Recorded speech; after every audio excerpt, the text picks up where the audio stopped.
Forma.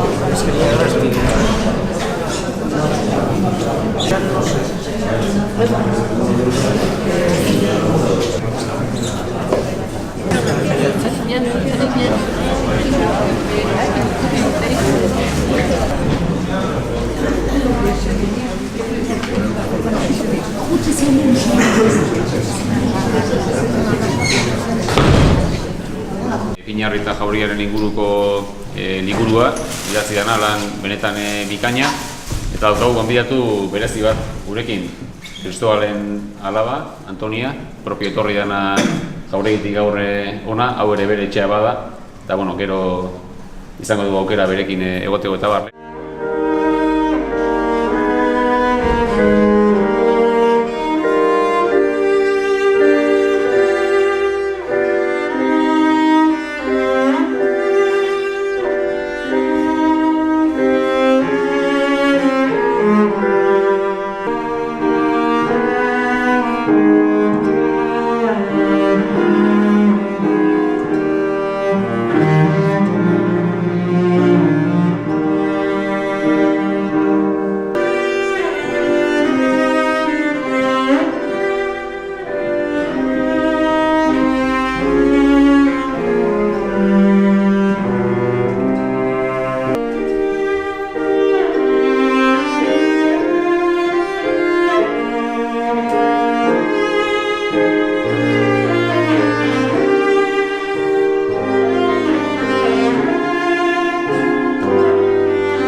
Y aquí tendríamos a doña Antonia, hija de Cristóbal de Peñarrieta, y en el otro cuadro tendríamos a su segundo marido. En este cuadro, como podemos ver, no es un mero detalle el que esté agarrando una silla a doña Antonia. Es decir, el hecho de que en el cuadro, que en la pintura, aparezca doña Antonia agarrando una silla, significa que ella tenía todo el derecho a sentarse ante los reyes de España. No cualquiera podía tener acceso a sentarse delante de los reyes. Ella sí era una de las damas de compañía de la reina de España, por lo tanto tenía derecho a sentarse ante los reyes. Por lo tanto no es un mero detalle, sino que realmente está cargado de simbolismo. Es lo que quiere decir, que ella tiene el derecho a poder sentarse ante los reyes. Cuando se empezó a realizar el cuadro, ella todavía estaba casada con el primer marido, pero durante la realización de la pintura falleció. Entonces, lo curioso es que el cuerpo del señor que está pintado correspondería al primer marido, pero al fallecer en el transcurso de la pintura y al volverse a casarse en segundas nupcias, pues ya se decidió ponerle la cara del segundo marido. Entonces el cuerpo pertenecería al primer marido y la cara ya al segundo. Ese es el detalle así un poco curioso que pueda tener el cuadro. Y bueno, pues simplemente decir que tanto doña Antonia como el marido son los propietarios de lo que a día de hoy es Ayuntamiento de Urrechu. Este sería el primer palacio, Palacio Corral y Peñarrieta, don Diego de Corral y Arellano y doña Antonia de Peñarrieta. Y bueno, pues decir que realmente pues este edificio también es un gran edificio, como podemos ver en la fachada también los dos escudos que tiene en mármol de Carrara. Por lo tanto se demuestra que la familia Peñarrieta ha sido una familia de las más importantes que hemos podido tener, no solo en Urrechu, sino en la propia provincia de Guipúzcoa, una de las familias más ilustres de la provincia, sobre todo del siglo XVII, que es cuando, digamos, el momento de mayor auge que pudieron tener.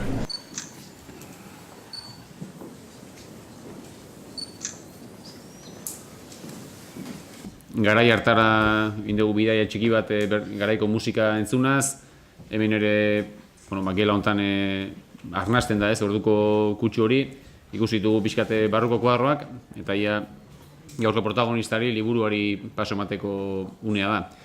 Hemen mailan zeintzu gauden aurkeztuko labur-labur, eta pasako diotitza Jon Luki alkateari. Jon Luki alkateaz gain, Hor dauzkagun lau gazte horiek gure iragana taldeko kideak dira, pixkat, hainbat jarduera industriarrian eta historia ezagutzeko beraien gogo hortan edo, historialaria dira laurak, ikasketak egiterako orduan elkar ezagutu eta horari dira proiektu ezberdinak egiten. Jonander Arzeluz Urretxuarra, alkatean ondoan dagoena. Zumarrakoa zehazu? Ondo, hasi naiz ba. Bale. Urretxurra zinalako edo. Borja Prieto bai. David Kano Oñatiarra eta Nerea Iraola Ordiziarra. Ia zaten gehioan gai sartzen. Hemen ere aldamenean daukate Mikel Babiano, bere harturatu da liburua itzultzeaz. Liburua berez jatorrian gazteleraz eginda dago eta Mikelek egin du itzulpena euskerara. Gero kontatuko digu horren inguruko xehetasun gehiago. Eta Inizio eta Dora Ipinarretako gaur egungo jabeak edo bertan bizi dianak eta ze gutxiago beraiek ere aurkezpen honetan presente egotea. Orduan, Jon zurea da hitzat. Egunon guztioi. Gorkaik aipatu duen bezala, nik uste hasieratik nahi izan dugula pixkat orain dela mende batzutako giroan sartzen, ezta? Gaurko honetan protagonista nik uste liburua dela, neurri handi batetan oraintxe bertan aurkeztuko dugun liburu hau, besteak beste bere titulua Ipeñarrietarrak, Austriarren zerbitzupeko leinua.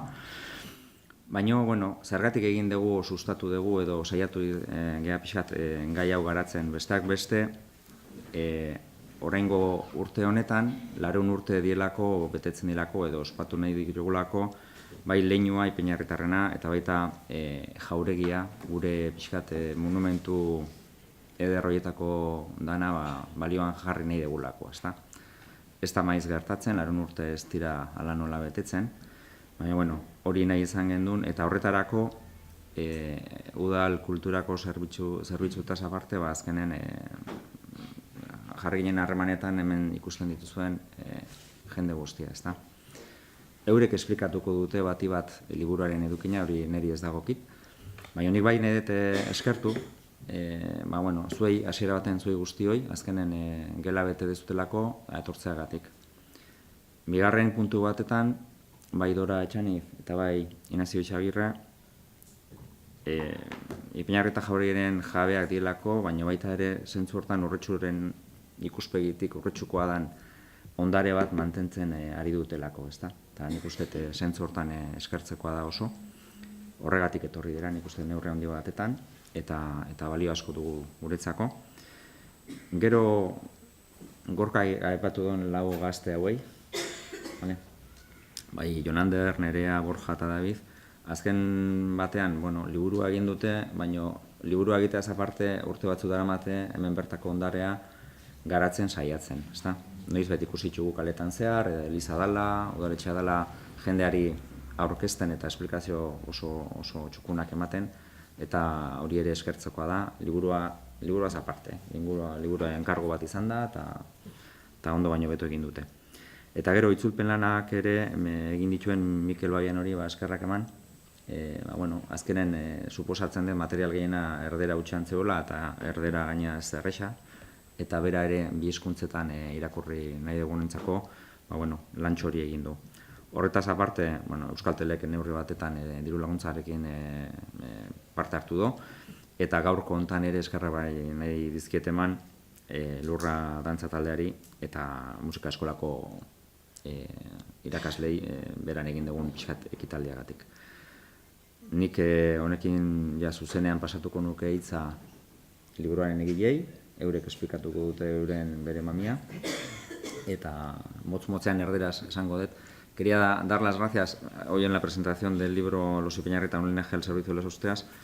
En primer lugar, a todos los que habéis venido a la presentación. Después, muy claramente también a Ignacio Izaguirre y a Dora Etxaniz, que son los propietarios del Palacio Ipeñarrieta, que dentro de sus muchos trabajos, que trabajan mucho y han trabajado mucho, desde luego les tenemos que agradecer a todos los urrecharras que sigan manteniendo este patrimonio tan significativo para nosotros, y un agradecimiento especial para los autores y para el traductor de la obra de euskera, porque cuando le echéis un vistazo al libro ya veréis que se lee en un castellano antiguo. Nos ha situado un poquito el libro en el siglo XVII, una época en la que este linaje pues tuvo su fuerza y de hecho se empezó a mezclar con otras familias, y esto ya lo explicarán ahora, y es un patrimonio que ha quedado para todos los urretxuarras, ¿vale? Orduan, bueno, guztioi eskerrak, eta hortik aurrean, zuentzako hitza, ¿vale?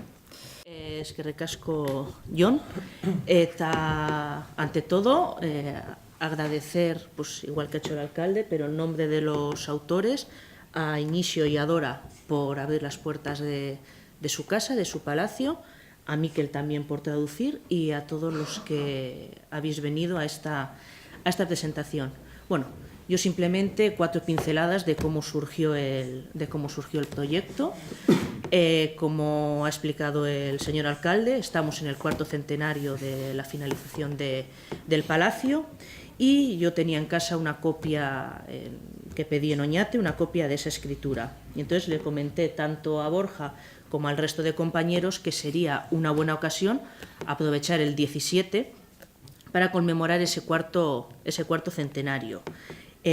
Nosotros elevamos al Departamento de Cultura, a través de la Casa de Cultura, la idea. Tuvimos una reunión tanto con el alcalde como con Miren Castillo y entonces aceptaron de buen grado el proyecto y todo esto fue el año pasado y en cosa de un año pues tenemos aquí el resultado de ese libro. El libro está dividido en 3 partes bien diferenciadas. La primera conmemora, diríamos, o explica el origen y el desarrollo de la familia en el siglo XVII. La segunda trata de la construcción del palacio como tal, es decir, del palacio que está en las faldas del Irimo. Y el tercero es esa escritura donde fundan un mayorazgo sobre todos sus bienes, que es el del año 1617 y es lo que conmemoramos. Bien. 3 partetan dago liburua banatuta, lehenengoa familiaren etorria edo jatorria eta gero Madrilen izan zuten evoluzioa, bigarrena jauregiaren eraikitzea, bai dokumentuen bidez, baita Nereak eta Davidek egin duten azterketa arkitektoniko historiko baten ikuspuntutik, eta 3. zatia izango litzateke maiorazgoaren eraketa. Eraketa hori noski gazteleraz dago idatzita eta hori ez da euskaratu, hau da, dokumentuaren transkripzioa bakarrik eginda.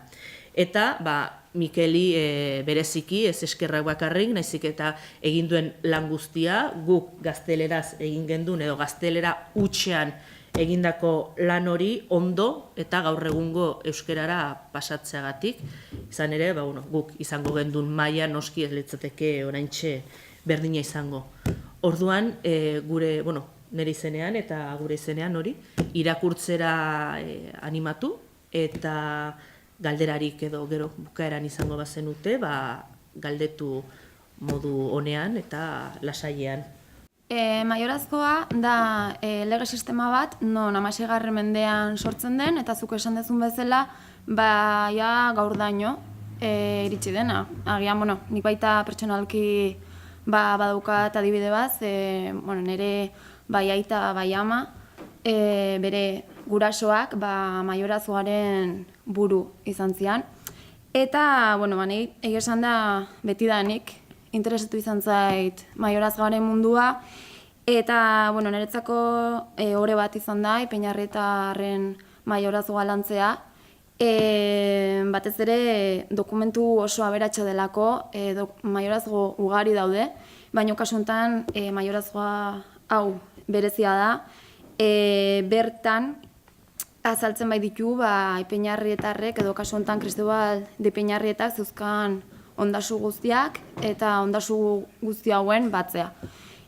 Como iba diciendo, el mayorazgo de los Ipeñarrieta es un documento importante, ya que además de ser un mayorazgo, digamos, que se ven a lo largo de la historia, porque aquí, tanto en el País Vasco como en Castilla, el sistema de mayorazgo se ha llevado desde el siglo XVI hasta hoy, casi hasta hoy en día, sobre todo en lo que es en Guipúzcoa. Como podéis ver en el libro, se aprecia bien y sobre todo es importante, y bueno, nosotros lo que hemos intentado ha sido también que vosotros vierais cómo se escribe un documento y cómo se puede leer un documento original, en este caso de 1616. Se ve pues el lenguaje que utilizaban y sobre todo pues cómo escribían y la importancia que le daban a los bienes. En un mayorazgo lo que se hace es la unión de los bienes de la familia. Esos bienes siempre quedan en el hijo varón mayor y por lo tanto el mayorazgo no se separa. Esos bienes no se separan, sino lo único que se hace es, digamos, ampliarlo. Y como bien ha dicho Jonander, pues la verdad que os invito a que leáis el mayorazgo de los Ipiñarrieta, porque bueno, nosotros hemos hecho el trabajo de traducirlo entero. También es verdad que quiero reseñar que está adaptado para que hoy en día se pueda leer, porque bueno, como veréis es un documento muy extenso y sobre todo complicado de entender, pero bastante curioso visto desde el contexto de hoy en día. Por lo tanto, la mayor dificultad habrá sido en tu caso entender ese documento y adaptarlo a... Exactamente. lenguaje de hoy en día. Exactamente. Hori orduan liburuan goreta dago, hori izango akabetako bat, sortzen dagunean, jarraitzeko. Pixkat, Davidekin segiz, David te has centrado principalmente en lo que es el palacio, su construcción, digamos, sus parámetros arquitectónicos, sus características. ¿Qué sería lo más destacable en este palacio que a simple vista sigue siendo tan imponente como entonces, hoy en día? Bueno, hasta que hicimos, digamos, el libro, lo poquito que se conocía del palacio, los pocos datos que teníamos al respecto es que se sabía que se había hecho en 1605 y a partir de ahí poquito. Entonces, a la hora de hacer el libro, empezamos a manejar documentación y nos dimos cuenta que había una serie de referencias donde se empiezan, sobre todo las que se recogen en el libro, que tienen que ver con los materiales de la obra, que se centran sobre todo en 5 años, porque lo curioso de este edificio, a diferencia de otros que hemos podido analizar en el territorio de Guipúzcoa, es que se construye en muy pocos años. O sea, a pesar de ser un edificio muy grande, se edifica en apenas 5 años. Y, por ejemplo, he traído aquí una serie de datos muy curiosos que nos ha llamado bastante la atención y que se recogen en el libro. Es que en estos 5 años, por ejemplo, hemos recogido una serie de casi 400 carros de piedra que se llevan desde las canteras de Otaño y Oa, en Legazpi y Cerain, hasta arriba, hasta el Palacio de Ipiñarrieta, con cada carro que pesa cerca de 750 kilos y que, sumado todas esas cuentas, pues movieron, al menos en las referencias que hemos podido lograr, pues cerca de 400 toneladas en piedra, solamente de arenisca. Luego tenemos también piedra caliza, que utilizaron cerca de 3 toneladas para hacer la cal. Y luego una serie de curiosidades, por ejemplo, que también se recogen, por ejemplo, si lo veis en la página 50 del libro, donde aparece una foto que nos llamó muchísimo la atención cuando estuvimos allí, cuando Dora y Iñigo nos abrieron las puertas de su casa, que aparece un pilar que tendrá 4 o 5 metros de altura, y lo más curioso de ese pilar es que está hecho de una sola pieza. No sé cuándo debe pesar, me imagino que cerca de 1,5 toneladas, pero debemos de pensar en aquella época, a principios del siglo XVII, cómo tuvieron que llevarlo desde la cantera hasta el lugar. O sea, debería ser bastante impresionante. Y bueno, yo, a resumidas cuentas, lo que diría es que lo que nos ha impresionado de este palacio es la rapidez con la que lo levantan. Y luego, un poquito para finalizar esta primera ronda, estaría un poquito la rama de la familia, en la que se han encargado Jonander y Borja. Sí. Bueno, primero que nada, deciros que la familia Ipiñarrieta no es una familia, digamos, son hidalgos, eso sí, ¿verdad? Como eran en el País Vasco, pero no eran nobles, como podíamos encontrarnos a familias como los Idiáquez o los Balda de Azcoitia, que ya eran nobles estos no eran nobles, es decir, eran hidalgos, pero gracias a todo el trabajo que realizaron, fueron poco a poco ascendiendo y llegaron, pues eso, al culmen de lo que podían llegar una familia de Guipúzcoa, pues con el propio Cristóbal, ¿no? Francamente, lo que sí llama la atención es que, bueno, un par de tíos de Cristóbal, uno llegaría a ser abad de Santillana y otro mayordomo de artillería en Burgos. Pero lo que sí llama la atención es que Cristóbal, en poco más de 2 lustros, ¿cómo pudo llegar de ser urrechuarra y de estar aquí a llegar a ser contador mayor de Hacienda? Es decir, eso es un cargo impresionante para la época y para una persona aquí de provincia, ¿no? En poco menos de 2 lustros llegó a semejante cargo.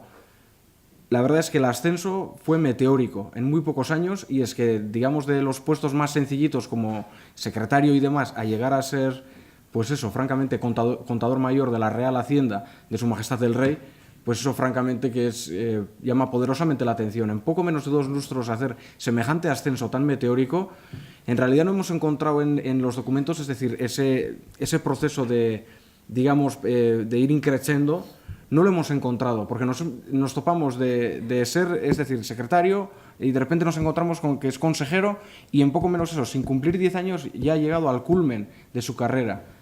Es un ascenso muy, muy rápido. Entonces, lo que nos llama, lo que creemos que realmente ha podido suceder ahí es que quizá el rey seguramente vería en él a un hombre de confianza, a un hombre de palabra y a un hombre trabajador.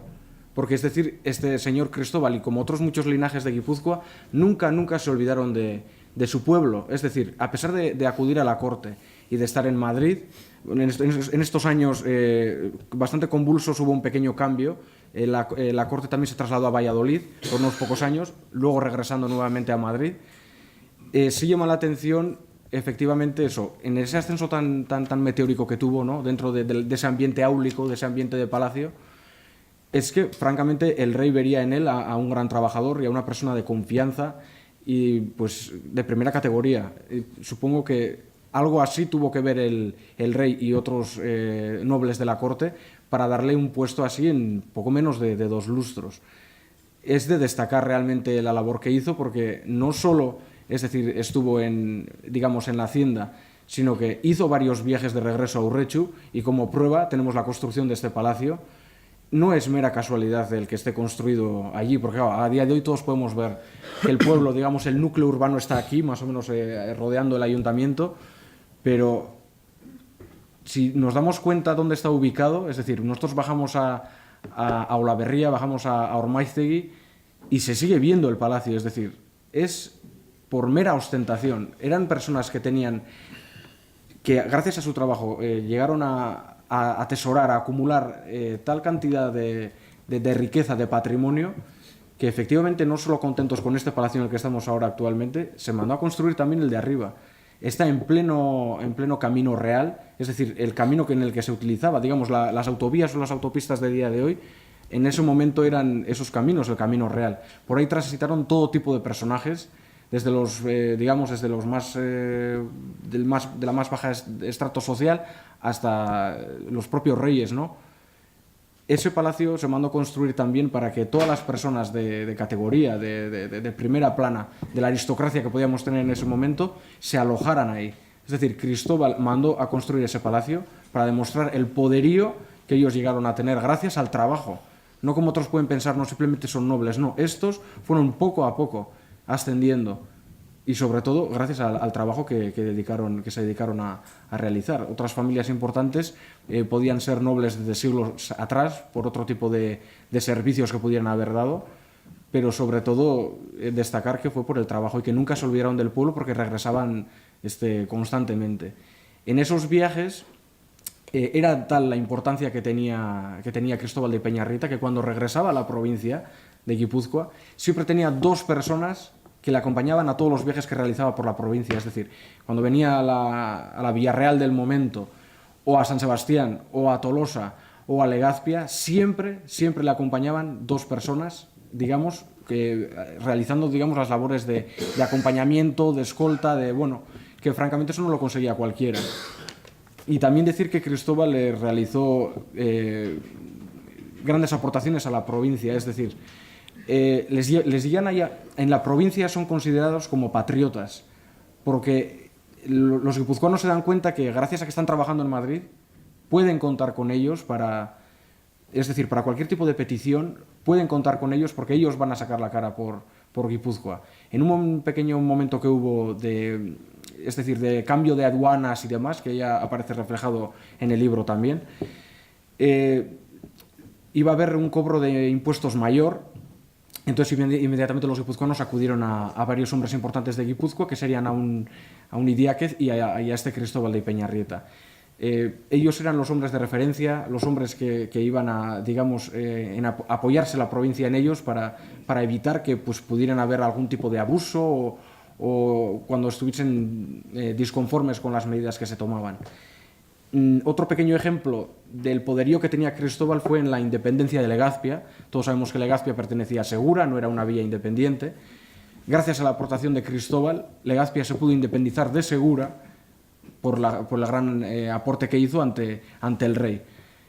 Cristóbal, digamos que también podría tener ciertos intereses en que Legazpia fuese independiente, ya que él también tenía negocios allá. Por lo tanto, pues, meramente también le convenía que Legazpia se independizara de Segura. Ya es el siglo en el que poco a poco se van, digamos, arraigando ya las grandes villas de la provincia, van saliendo a flote y bueno, pues podemos ver que francamente las aportaciones que hizo Cristóbal a la provincia pues fueron muy muy importantes. Nada, es decir eso, resaltar ese poderío que tenía la propia familia. Borja también ha comentado al primer Peñarreta importante es Gregorio, que lo mandan a Burgos como mayordomo de artillería y además es en un periodo, hacia 1580, en un periodo de guerra, después va a llegar la Armada Invencible hacia Inglaterra, entonces es un momento en el que Castilla está comprando pólvora, está realizando barcos y armas para poder luchar contra los enemigos, tanto en Inglaterra como en los Países Bajos. Entonces no es casualidad que le den un cargo tan importante. Yo me imagino que gracias a Gregorio, Cristóbal entra en la corte, porque más o menos coincide con las fechas en las que él, esa década que ha comentado Borja, en la que él va ganando prestigio, y entonces yo creo que gracias a su tío él también tiene la puerta abierta. Y después el hermano de Cristóbal, que llegó a ser abad de Santillana del Mar, aunque todos los cargos los ejercía desde aquí. Él no pisó Cantabria, no hemos documentado ningún viaje de él a Cantabria, es decir, el cargo de abad de Santillana lo único que le reportaba era un beneficio económico y un prestigio a nivel local y guipuzcoano, pero él gobernaba esa abadía mediante tenentes. Era muy típico nombrar incluso a gente, alcaldes de los municipios o diferentes cargos que directamente no los podían ejercer ellos por estar fuera, es decir, simultaneaban ambos cargos, pero lo que solían hacer era gobernarlo mediante tenientes pues lo que hoy sería un teniente de alcalde o en este caso otro sacerdote que le sustituya. Y luego también yo creo que hay que resaltar el papel que tiene toda la familia en la corte, porque bueno, como habéis podido ver después en los cuadros, doña Antonia, la hija de Cristóbal, se casa 2 veces y los dos también son consejeros de distintos consejos de la monarquía, que son más o menos hoy los ministerios. Es decir, a raíz de que uno de la familia sube a un estatus tan importante, los hijos y las hijas intentan contraer matrimonio con gente también del mismo estatus. Es decir, normalmente la familia iba hasta arriba y luego ya más o menos intentaba, algo muy difícil, intentaba mantenerse en ese nivel, aunque luego sobre todo ya hacia el siglo XVIII y XIX entra en los ministerios, diríamos, gente más profesional, gente más letrada, y es lo que hace pues que estos linajes, sobre todo guipuzcoanos, vayan poco a poco decayendo y se vayan retirando pues a las villas natales o después vayan perdiendo sus palacios, los vayan vendiendo y vayan pasando a manos como a manos municipales o el de Peñarrieta a manos particulares. Pero sí que, aunque nosotros solo nos hayamos centrado en esa primera generación de Peñarrietas, que son los que suben, diríamos, es decir, los que tienen esa importancia, por supuesto que hay diferentes miembros de la familia. Por ejemplo, aquí hay un sobrino o sobrino nieto de Cristóbal, aunque primero era Idiáquez y luego Peñarrieta, que también llegó a ser capitán general y entonces, es decir, pasan, digamos, a una rama más militar que administrativa. Entonces sí, hay varios miembros de ese linaje, pero lo importante es, como dice Borja, no perder nunca el contacto con su villa natal.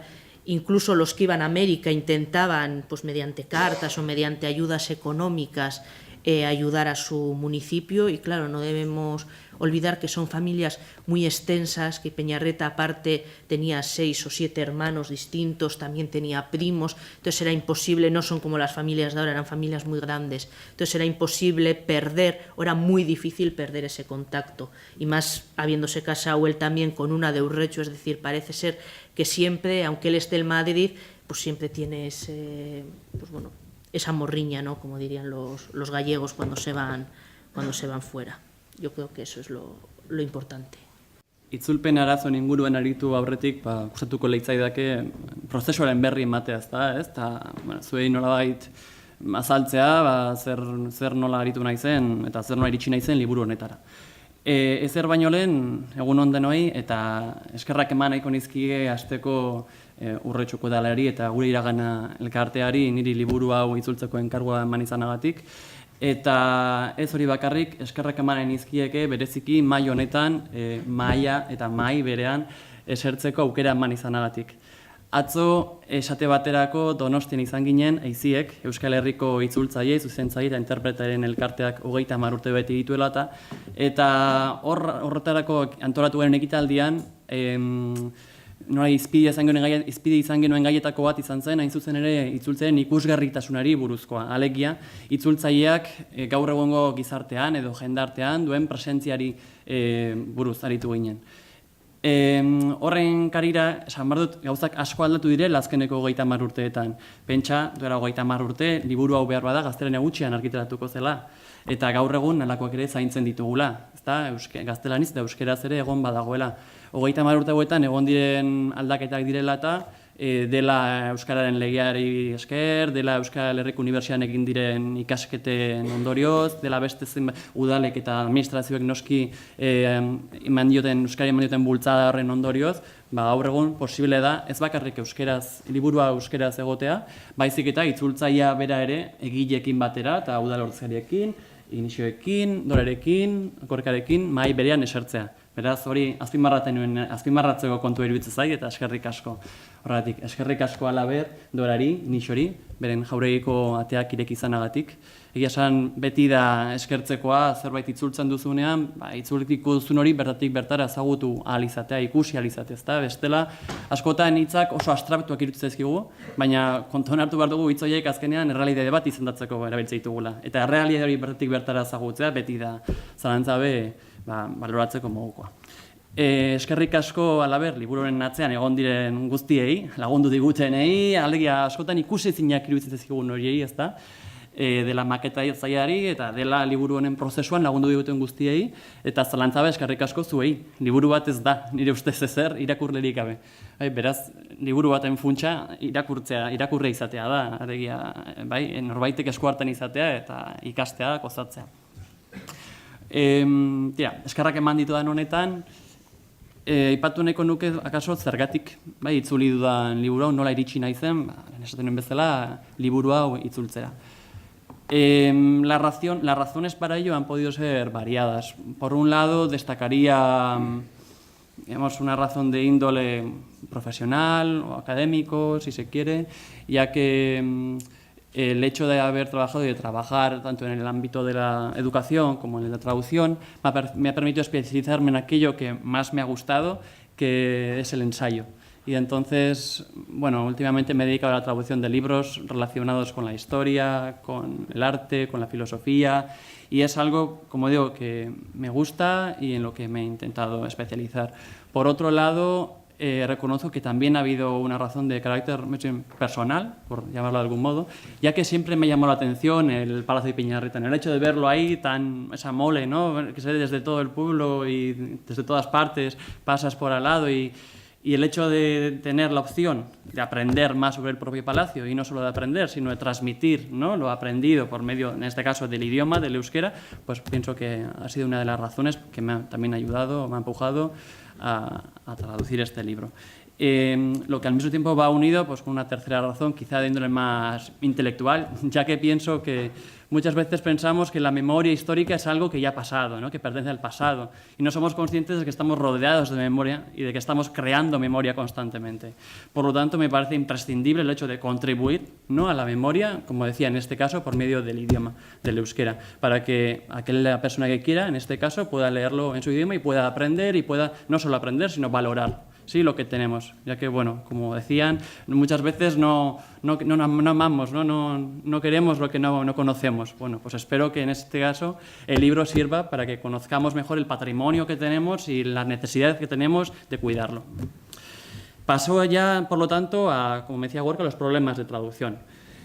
Esan behar dut, liburu honen helburua nire ustez nahiko divulgatiboa dela.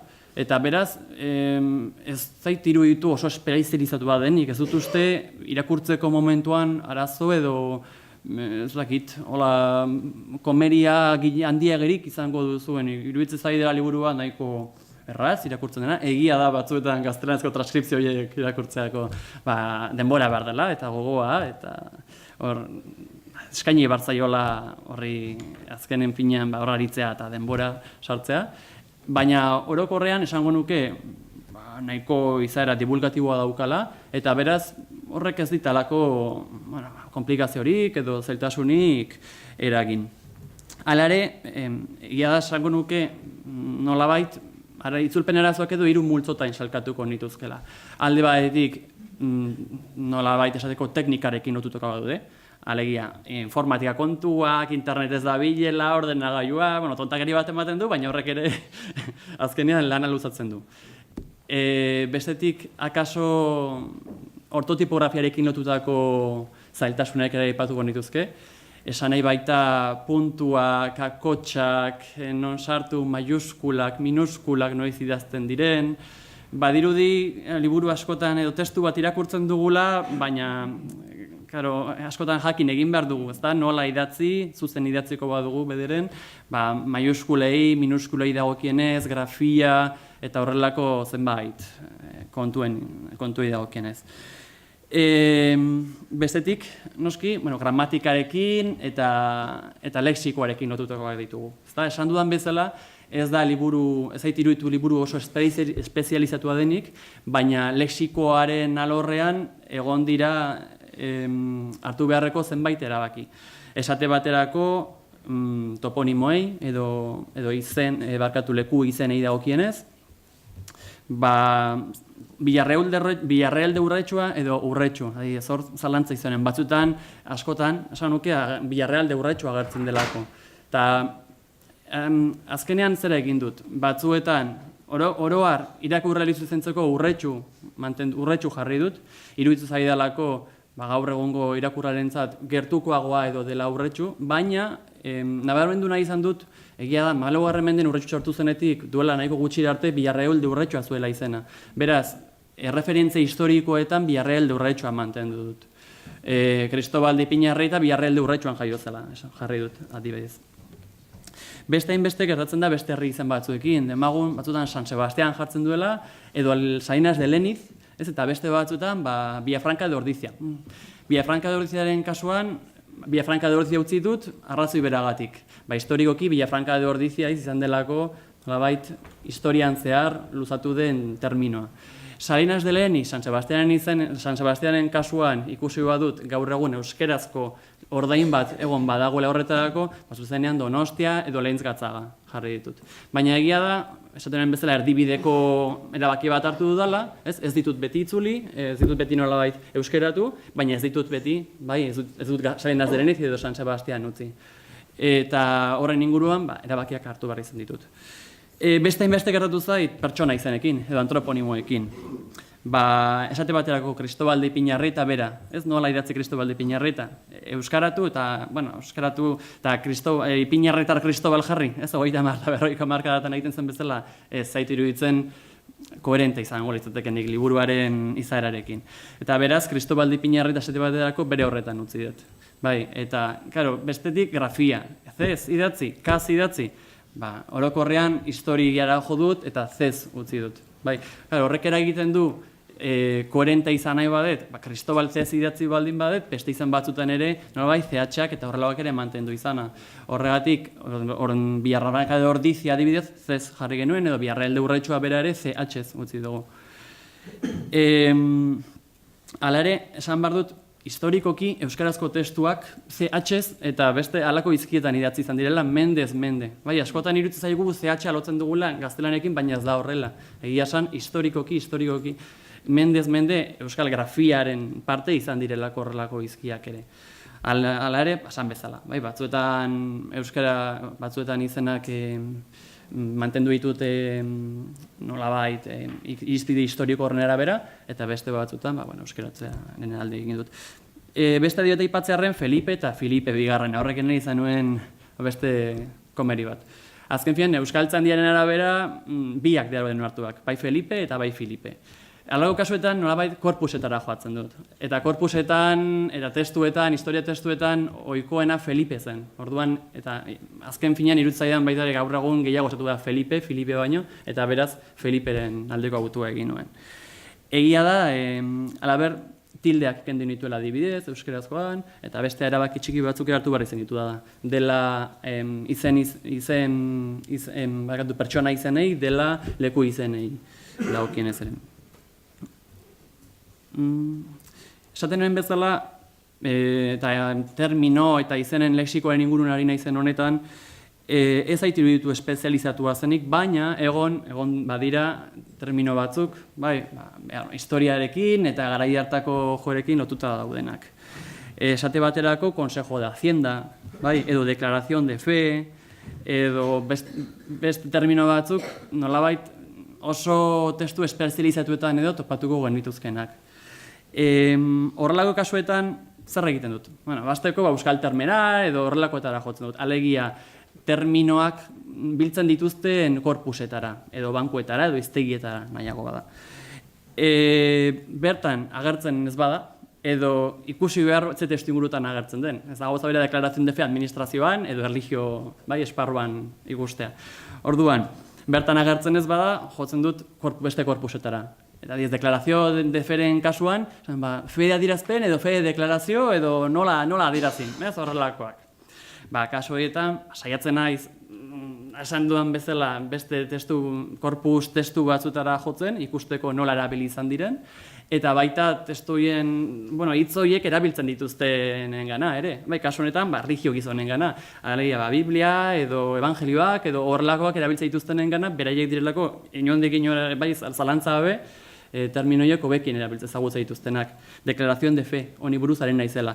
Baina, beste gertu liteke, beste termino batzuen kasuan ere. Adibidez, ezakit, lore baten atalei buruz itzultzen ari banaiz, ez dago ongo gehiago edakienik biologo bat baino. Beraz, komeni da horren inguruan ere, nolabait gai horretan espezialistak edo izango direnekin harremanetan jartzea. Beste zalantza batzuk ere izan ditut, adibidez, los barcos construidos en Bizkaia, adibidez, Bizkaia horrek zer egiten egoten den referentzia. Historikoki, Bizkaia izan delako termino bat, Euskadi edo Provincias Baskongas, Euskal Herria, horri erreferentzia egiten dionetako bat historikoki, berrio diotxut. Orduan ez nengoen oso seguru, eta orduan berekin jarri nintzen harremanetan, eta esan zidaten, kasu honetan, Bizkaia dela, eta kitxo. Baina kontuan hartu behar dugu zenbait hitz, historian zehar, bilakara bat daukatela. Eta beraz, beharrezkoa dela hitz horiei arrastoa jarraitzen, nolabait esateko ondoren, 21. mendean daukan esan nahi horren arabera ondo emango itzuliko baditugu. Beste tierras baskas horrekin, baskos beti da termino bat, ez dakigun askotan nola itzuli, eta normalean euskal izen erabiltzen dugu, eta nik kasu honetan ere hala egin dut. Baskos ez dago baskotan, Gipuzkoa, Bizkaia, Araba, alegia Euskal Autonomia Erkidegoari, edo Euskal Herri osoari, edo ez, zer egiten una referentzia, eta kasu honetan, egileekin harremanetan jarri ondoren, adostu genuen Euskal jartzea. Bestetik, sintaxiari dagokionez adibidez, konturatuko zarete, are gehiago, biak aurrez aurre dituzuen honetan, askotan ez datuzela bat puntuak edo komak, edo askotan ineuk esaldiak moztu ditut, edo puntu bat txertatu dut gaztelaniaz zegoen lekuan, atxikin atzaio zalantza be gaztelaniozkari, baina beti izan dut helburu edo xede irakurleak ondo ulertzea testua. Alegia testu, ulerte erreza eta bai izatea. Horratik konturatuko zaretenez, batzutan lokailuak ere txertatu ditut, puntua jarri ditut. Ez nuke esango, lehen ere aipatu dudan bezala, gaztelaniaz ulertzeko zaila den testua denik. Baina, esan bezala, euskeraz ere, nolabait, azkar, irakurtzeko tendentzia horri edo eutxi nahi izan diot. Bestetik, morfologia mailan, adibidez, hor badira zenbait kontu, erlatibozko perpausak, edo gerundioak, edo euskeraz ere beste modu batera eman ditudanak. Ez naiz oso gerundio zalea euskeraz, askotan gerundiok esango nuke ez ditugula zuzen jartzen, eta horregatik, liburu guztian ikusiko zuen gerundio bakarra, alegia haciendo eta horrelakoak, uztartuz, hau da, emendatzekoa. Baina, gainerakoan, badakit txikira linguistikoa direla, baina, baina askotan, esan nuke, hitz inguratuta bizi garela eta ez garela horren kontzientek. Ze hitz erabiltzen dugun, nola erabiltzen ditugun, eta hitz horiek azken finean beren bidea egiten dute eta ondoren ondorioak eta eragina dute beste testu inguru batzuetan. Eta, liburu honen kasuan ere, beste batzuetan bezala, hasteko liburuan, normalean liburu irakurri nuen, ikusi nuen, zalantzarik edo sortzen zitzaian aipatu ditudan termino kontuekin, edo esaldiren batekin, sintaxia edo besteren batekin. Irakurri ondoren, gustatzen zaitez bakarrik irakurtzea, baita liburu hau historia kasu honetan Ipinarretari buruzko izango bada, eta Mazpigarren mendekoa izango bada, gustatzen zait nolabait, garai hori pixkat hobeto ezagutzea, eta beraz, saiatzen nahi, pixkat irakurtzen, dela testu hau Ipinarretari buruz, dela beste batzuk, aldela euskeraz noski ikusteko ze terminologia erabili izan duten. Adibidez, edabiletara jotzen dut, ikuste dut egunkarietan Ipinarritar edo Ipinarritatar erabiltzen duten, eta horrelakoetara ere jotzen dut. Orduan, basan bezala, testua oro har irakurri, zalantzak nolabait markatu, eta, testua itzuli, eta itzuli ala zalantza existentzialistaren bat baldin badauka da beraiekin harremanetan jarri, baina batipat zalantzak argitzaren kontua mailarako uste dut. Eta engabe egotekoa izu, eta hau eta beste horretik markatu eta mailarako uste dut. Kasu honetan, egia da oso lagungarra izan zaidala eta berriro eskerrak ematizkiet, beraiek bertan egotea. Ohituta nagolako, beste batzutan autoreak edo hilda gotera, edo ezin duzu autorekin harremanetan jarri Txinan bizi direlako, ez, egia da. Orduan egia da eskertzekoa dela hartu eman hori eta aurrez aurre eta zuzeneko nolabait elkarrizketa hori, ez, eduki ahal izatea. Eta, bukatzeko, esate baterako adibide batzuk, ez, jartzearen izenburua bera. Ipinarritarrak Austriaren zerbitzupeko leinua. Hor, los Ipinarrita, un linaje al servicio de los Austrias. Claro, azteko, zalantza. Hitzez hitzeko egin behar badut, izango litzateke Ipinarritarrak Austriaren edo Austriatarren zerbitzura zegoen edo leinu bat izan liteke baitaren. Claro, oso luze jotzen du horrek. Gainera bat kalko bat izango litzateke. Orduan azkenean leinua utzi nuen eta zerbitzura dagoen, zerbitzura egon zen, zerbitzura zegoen erlatibozko perpausek azken luzatu egiten dute. Eta iruditzen zait euskarazko baliabide bat dela, peko hori, askotan erabiltzen ez duguna, baina beste toponimoetan eta beste askotan ere agertzen dena. Eta iruditzen zaiten, kasu honetan, politxe izan litekeela horri eustea. Adibide jartzearren, Iruñako arrotxapea daukagu, ez? La arrotxa edo arrotxa zen Iruñako dorre bat. Eta arrotxapea, beraz, deitu zieten dorre horren azpian, bizi ziren biztanlei, euskaldunek jarri zuten izena zelako. Eta orduan, horrek adierazten digu P hau oso emankorra izan dela euskal tradizioan. Eta horregatik nik horre utzi nahi izan nion, eta zerbitzu peko utzi nuen. Beste zalantza bat, Ipinarritarrak edo Ipinarritatarrak.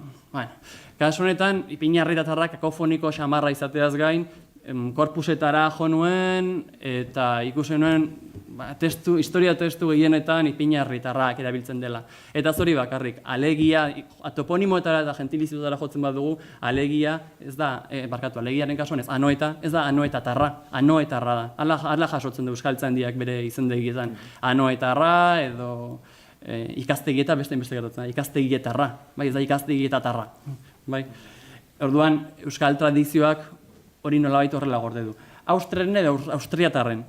Zalantzarik ez daukan, austriarrek minuskulaz behar duela. Gainera, aurten euskaltzaindiak lege bat atera duelako, euskaltzaindia, aragua, gora, normalizazioa, bueno, bakizue. Lege bat atera duelako, eta lege horren arabera, 2007ko martxoan, edo arkitetatutzen lege horren arabera, nolabait salkatu dute, nola idatzi behar diren leinuen, Europako leinuen izenak. Eta hor zehaztu dute arrolakoak minuskulaz idatzi behar direla, eta ez maiuskulaz edo izkilarriz.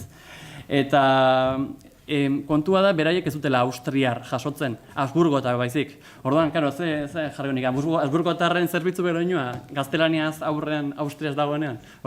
Azkenera baki nuen, gaztelaniaz, gaztenetik gertukoena edo zena hartzea, eta Austriaren eta Austriatarren ere zalantza izan genuen, horri buruz eraritu ginen, baina korpusetan eta testuetan orokorrean Austriarren agertzen da. Egia da, gaztelaniaz izango ez bagenu, Austriaren batek pentsa lezakela izan litekela los austriakos, baina gaztelaniazkoa ondoan daukagula, iruditu zitzaigun, bereiekin eradostunen ez egoela, ulermenari ez egokionez bederen arazorik, eta hala utzi genuen. Eta, tira, beste adibide pare bat ematearen, liburuan agertzen da kasu bat, nola Domingok, okerrez banago, ekarri zituen erlikiak San Martín de Tourseko elizara. Eta las 11.000 vírgenes de Santa Úrsula, dakate izena, erlikia horiek. 11.000 vírgenes, eta horrek beti mandit baita delako atentzioa. Zergatik 11.000 vírgenes? Bueno, Santa Úrsula delako hau izan zen dirudenez Bretainiako noble bat, 5. mendean bizitzen zena, eta ezkunduna izan zutena kristaua ez zen beste gizon batekin. Santa Úrsula kristaua zela, Santa Úrsulari kristaua zelako ez zitzaion gustatu, ez nolabait ideia hori, eta peregrinazio bat egin nahi izan zuen Erromara. Bide horretan, kolonian zegoela, unoek, Atilak eta badakizu hauek, bortxatu nahi izan zituzten, beraiek dirudenez, Santa Úrsulak eta bere 11 lagunek nolabait, hor, tirabirak izan zituzten, eta tirabiren ondorioz, unoek nolabait hil egin zituzten, bai Santa Úrsula bera, eta bai bere 10 lagunak ere. Kontua da, 10. mendeko testu batek, nolabaiteko kondaira edo delako hori jaso zuen, eta latinezko kasuan 11 zirenak, bai, alegia Santa Úrsula eta bere 10 lagunak zirenak, transkripzio arazo txiki batengatik 11 zirenak 11.000 bihurtu ziren. Eta orduan, handik aurrera, itzuli izan diren testu guztietan, ez dira 11, alegia Santa Úrsula eta bere 10 lagun horiek, baizik eta 11.000. Zartarako kontatzen dut hau, nolabait, kontuan har dezagun, ez nola, halako akats batek, itzulpen kontu batek, hitz bat gaizki ulertu duzu, beste nolabait interpretatu duzu, bai nola, halako kontuek errealitate berriak sortzen dituzten. Ez hori bakarrik, garai hartatik, hemen ditugu Santa Úrsularen 11.000 Virginen erlikiak, eta Rubensak beste kuadro bat egin zuen baita ere, eta bar, bai, nola horrelako txikikierek dizkigunek errealitate berriak sortzen dituzten. Beste adibide bat izan litekena Brahmsek, musikari erromantikoak, 19. mendean rekin bat konposatu zuen, eta kontua da, rekin aleman edo errekin alemana izena dauka, bere 10 hiltzanean konposatu zuen, eta kontua da, kasu horretan ere, estrenoan timbala jotzen zuenak, pianisimo jartzen zuen lekuan, fortissimo ulertu zuela. Eta orduan, sortu zuen beste melodia berri bat. Bai, nola dizateko, nola, zer nola eta gaizki ulertu batengatik. Horrekin, zer esan nahi dut? Askotan lotu izan da itzultzailea ere, nolabait, musika edo interpretaren irudi horrekin itzultzaileak azkenen nolabait interpretatzen dituelako testuak, konpositore batek edo beste batek ere egiten duen bezala. Horrekin zer esan nahi dudat, lehen txegoa aipatu dudan bezala, hitzez inguratuta gaudela, eta hitz horiek aldatzeak, itzultzeak, bai hizkuntza batean irakurtzeak, beste hizkuntza batzuetan irakurtzeak, esan nahi ezberdina duela.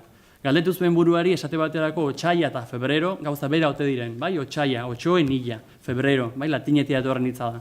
Orduan, ikusten duzuen bezala, bai hitzez inguratuta gaude eta iruditzen garrantzitsua dela alden neurrian horri buruzko ere hausnarketatxo bat egitea. Eta besterik ez. Ba, bueno, eskerrik asko denoi. Barkatu luzatu izanagatik.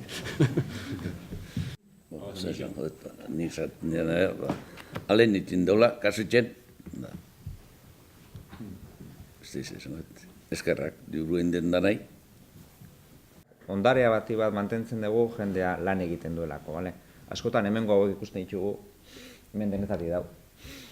Eta kasuan, dena txarra, zateko? Ona eta txarra. Ah, ona eta txarra, bai, baina, bueno, nire ez naiz epaile. Zentzu hortan, urrutxuko jendea da, ezta? Eta nik uste hemen hildo bat badagola urteetan zehar, eramaten gaituena gaur egunetako egun hauetara.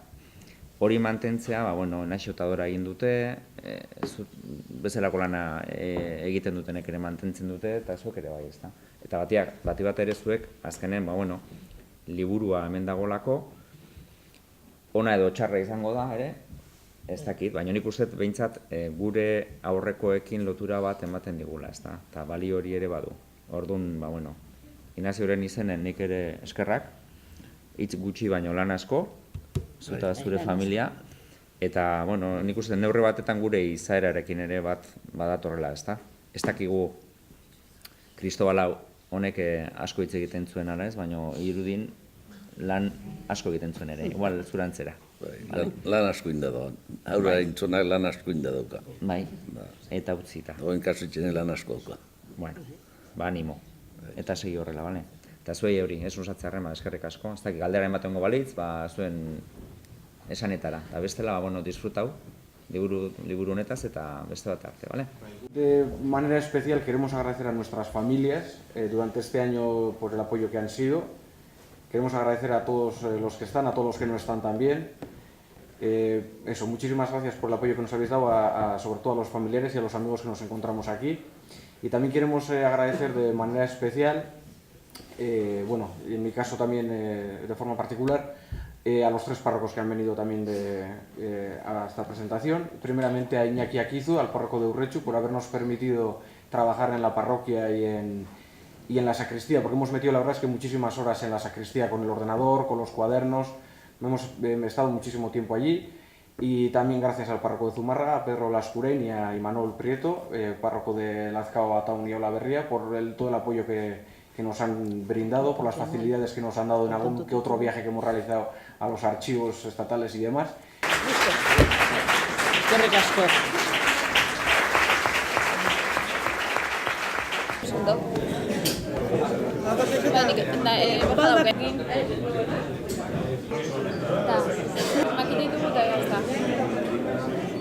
Argazkia. Nosotros también tenemos que hacer protocolo.